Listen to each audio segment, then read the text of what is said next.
السلام عليكم، ازيكم؟ معاكم فاطمة ابراهيم. النهاردة هنعمل كب كيك فانيليا بطريقة حلوة قوي. يلا نشوف الطريقة مع بعض.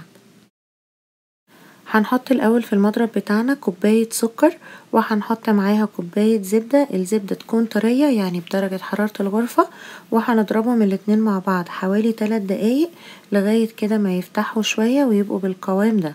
وننزل عليهم دلوقتي ب3 بيضات، بس هنحطهم بيضة بيضة، ما نحطهمش مرة واحدة. لما البيضة تدوب ننزل بالتانية ونخلص ال3. بعد كده هنحط معاهم ذرة فانيليا، ممكن نحطها باودر او نحطها سايلة، بس طبعا السايلة بتبقى احلى بكتير.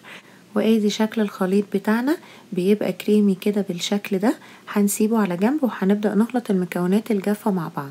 هنحط في بولة كوبايتين دقيق، ومعلقتين كبار من النشا، ومعلقة صغيرة بيكنج باودر، وذرة ملح. هنقلب المكونات الجافة مع بعض، وهناخدها ونروح على المكونات السايلة بتاعة الزبدة والسكر والبيض، وهنخلطهم الاتنين مع بعض بالتدريج. وهنا هنولع المضرب على سرعة متوسطة. طبعا ممكن المضرب اليدوي او ممكن كمان بالويسك برضو، بس نخلطهم مع بعض كويس.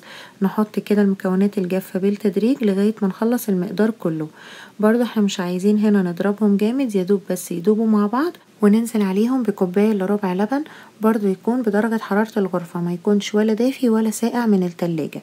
هنحط برضو اللبن بالتدريج لغاية القوام ما يبدأ يخف معانا كده بالشكل ده. صدقوني مقدار الكب كيك ده بيبقى حلو جدا، جربوه فعلا هيعجبكم جدا.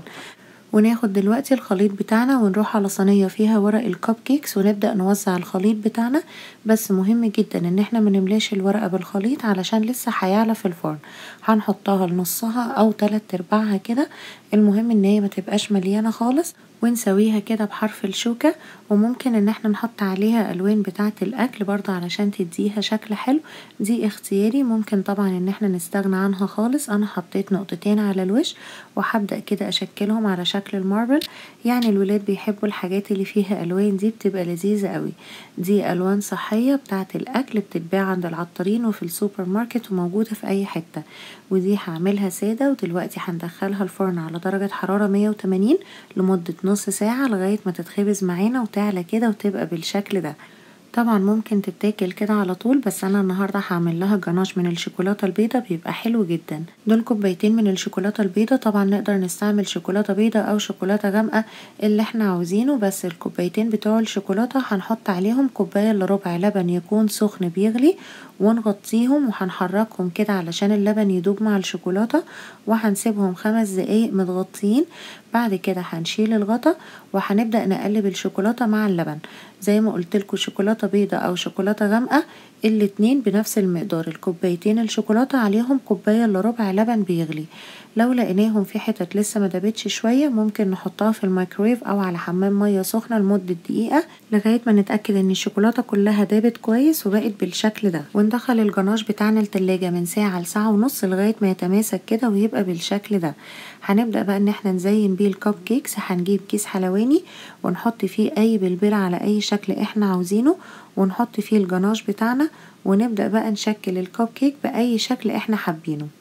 دي اول واحدة هنبدأ نمشي عليها كده بالجناش. نبدأ من بره وندخل كده للنص. انا هديكوا كده شوية افكار اللي عايز يعمل منها حاجة.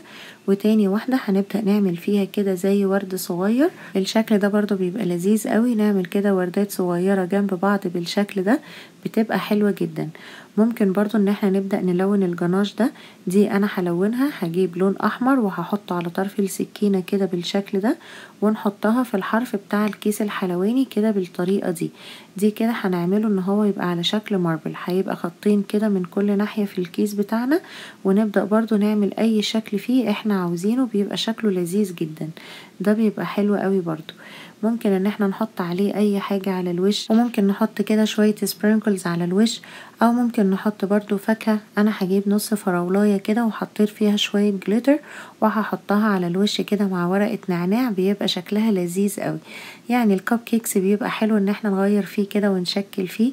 الولاد بالذات بيفرحوا بيه جدا. نقطع واحدة بقى علشان نشوفه من جوه، بيبقى هش وجميل قوي. فعلا جربوه هيعجبكم جدا.